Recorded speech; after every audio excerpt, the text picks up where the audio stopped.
It's not every day that I get to hype up a rookie 5th round pick that at best will be the 4th wide receiver on his own team, but by God, I'm going to do it. Khalil Shakir was one of my favorite picks in the entire draft, and he was one of my favorite picks because as a receiver, he went to one of the best scenarios in the entire league for a young receiver to develop, and that's Buffalo. He is a perfect fit for them in so many ways. And so today what we're going to do is break down Shakir's specific skill set, how he kind of fits within the Buffalo offensive structure, and maybe most importantly of all, we're going to talk about why, in my opinion, he is the missing piece that they didn't already have. Also, one more thing, this episode is sponsored by Factor, and because of Factor's support on this show, I was able to make a donation of $1,000 to the organization Feed Buffalo, which is helping to serve the community after the events of last weekend. The Tops Market that served the East Buffalo neighborhood was one of, if not the only, large grocery stores in the area, and with that store likely closed for now, there is a legitimate concern about food insecurity in the neighborhood. And so one of the best things that I think we can do right now to support that community and help them as they grieve is to help battle any sort of food insecurity as a result of that attack, which is what Feed Buffalo is trying to do. If you are also interested in donating to either Feed Buffalo or any of the other great community resources that have been doing phenomenal work over the last 48 hours, I've left a whole bunch of resources in the comments below and links for you guys to check those out. But more on Factor and how they're helping us out with that a little bit later. For now, let's get to what you all came here for, which is obviously Loganberry Whiskey Sours and film on arguably the best rookie receiver prospect that nobody's talking about. As I mentioned before, I have no illusions of grandeur that Shakir is going to step right into the Bills offense and be their number 2 or even their number 3 receiver. They have a lot of mouths to feed as it is, and they all have different skill sets and uses. For instance, Stephon Diggs is obviously the true number 1, Gabe Davis is the number 2 outside, and then you have not 1, not 2, but 3 different types of slot receiver to pick from in Jamison Crowder, Isaiah McKenzie, and obviously Khalil Shakir. It will likely be pretty hard to get Shakir on the field over a bunch of veterans at first, but what Shakir can offer as a slot option that Crowder and McKenzie cannot is versatility, and in the long term, versatility is usually what wins out. When you look at Shakir as a package, there's really nothing that he can't do effectively from virtually any alignment. Boise State put him outside about 25% of the time and said, go in deep down the boundary and make all these crazy contested catches when we call your number, and of course he did it. In fact, his contested catch rate was equal to Alec Pierce from Cincinnati, who's a 6'3" monster that was one of the best contested catchers in this entire class.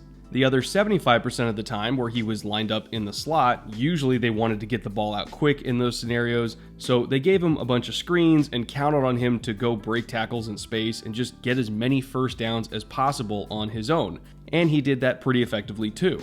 In fact, he was one of the most reliable yak threats in all of college football, ending up in the top 30 in total yards after catch, and also having a very, very healthy forced missed tackle rate of a little over 18%. There were also times where they lined him up as either a wildcat quarterback in order to run the ball directly, or they would give him sweeps or other just normal run plays as a running back in order to force feed him the ball and put that 4.4 speed to use. And by the way, his 4.4 time is legit, and in particular his 94th percentile 10-yard split of 1.49 is also legit, because you can see him literally get faster on the field once the ball is in his hands, so using him as a running back was usually a pretty good plan. When he transitions from running a route to running for his life, he's one of the gifted players in this class that can reach for that extra special gear and pull away from people. It's remarkable to see it in action, really, and Boise wanted to exploit that rare burst that he has in any way that they could. Hell, they even used him as a punt and kick returner on occasion too, just to see what he could do for them, and on the only 3 kick return opportunities he had, he averaged 27 yards per return, and on only 9 punt return opportunities he had, he averaged a very solid 12.8 yards per return. Just grading Shakir as a package, someone with adequate size, amazing short area burst, very good contact balance, some contested catchability, flexibility as a returner, and someone who could line up either inside or outside, or even in the backfield, I just don't really understand how he fell to the 5th round. I know that he's not elite in any one area, but I have to think that his jack of all trades, master of none skill set has got to be more valuable than a mid-day 3 pick. And he's especially got to be more valuable to a team like Buffalo that already has very hard roster decisions to make every single week, and who will likely have to constantly be deciding on who to leave inactive between Shakir, who has special teams ability and alignment flexibility, and say Isaiah McKenzie, who doesn't have that same special teams ability or alignment flexibility. You know the old saying, the more you can do, the more valuable you are. Well, Shakir can do a lot, and so to me that makes him one of the most valuable players picked by any team throughout all of day 3 of the draft. Now, in terms of how the Bills are going to use that versatility and how Shakir can amplify the rest of the offense and possibly make them even harder to prepare for than they already are, that topic is a little bit more complicated and nuanced, and we're going to have to go to the whiteboard to explain all of the scheme stuff behind that. But I'll get into that shortly, right after I thank this week's sponsor, Factor. Factor makes meeting your nutrition goals easier than ever by delivering fresh, never frozen, dietitian-approved meals right to your doorstep. All Factor meals arrive pre-prepared and ready to eat in 2 minutes, which is perfect for either busy days where you don't have time to cook, or maybe you work in an office and you want something that tastes good and is healthy that you can toss in the microwave for lunch. There's a lot of different reasons why you might want really good food really fast, after all. Their menus are updated weekly and include 27 plus meal options and 33 plus add-on options. You can choose your favorite meals or let Factor craft your order based on your taste preferences and meal history. As for me, I was a huge fan of the herb-crusted chicken because as far as microwavable meals go, I'd never had chicken come out of the package that juicy before. Like, it was not dry at all, which I'm not used to from meal services, so that was a very pleasant surprise. And the smoothies that came with our package were really clutch as well. It was like 120 calories for a plant-based protein smoothie that was very, very filling. It tasted great, and it ended up being one of our favorite midday snack options for me and my wife if we were sort of hungry, but not really hungry enough to actually eat a full meal. If you yourself are looking for really quick meal options to get you through your busy day, I think Factor is definitely worth giving a try to see if you like it. And if you do want to try it out, you can use my promo code by heading to go.factor75.com/filmroom120 and use promo code filmroom120 to get $120 off. Again, head to go.factor75.com/filmroom120 and promo code filmroom120 will get you $120 off your order. Thank you to Factor for sponsoring today's show, and in doing so, supporting our efforts to raise money for the people of Buffalo. It is greatly appreciated. And with that, let's get back to the show. When trying to project the effectiveness of Khalil Shakir in the Buffalo offense, it's not just about what he can do with the ball in his hands, it's about what he can allow the players around him to do. It's about how much freedom his presence gives the Bills coaching staff to come up with new ways for all of their weapons, not just Shakir himself, to produce to their maximum potential. For instance, James Cook, who the Bills just took in the second round, is a phenomenal receiver as a running back. And the fact that Buffalo took him so high means that, at least to me, they wanted to prioritize finding a weapon that could catch out of the backfield better than the guys they already have. But another way that I also think the Bills will use Cook is splitting him out wide, essentially as a receiver, in order to try to bait the defense into matching up a linebacker against him in space. As an example, we saw that happen in the Tennessee game last season where UGA lined up an empty and ran a gore concept to the field side against a cover one pressure look. Gore meaning go route and return route together in Patriots offensive lingo, by the way. I'm not quite sure what UGA calls this route combo, but that's just what New England calls it, so I'm just going to call it gore. But anyway, the reason why this concept puts Tennessee in such a bind is that against single high safety looks, there are two great ways for the offense to win.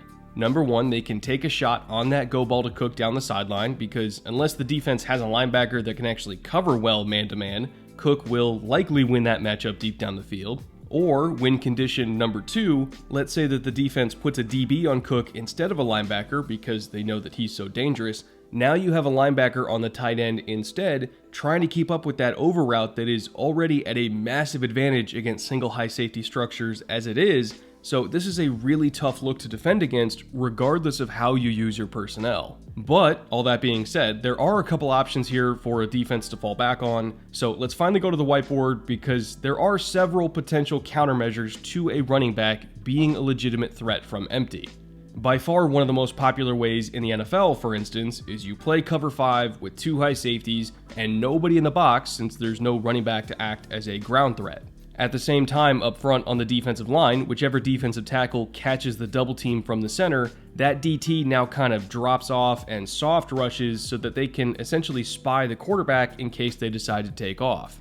It essentially makes it a 3-man rush with man coverage on the back end and 2 high safeties, but all 3 of the rushers still have one-on-one opportunities, so in the end, it's still a good pass rush situation for the defense. All the offense can do in this scenario is just hope one of their guys wins their one-on-one and is able to make the catch without the safety taking their head off.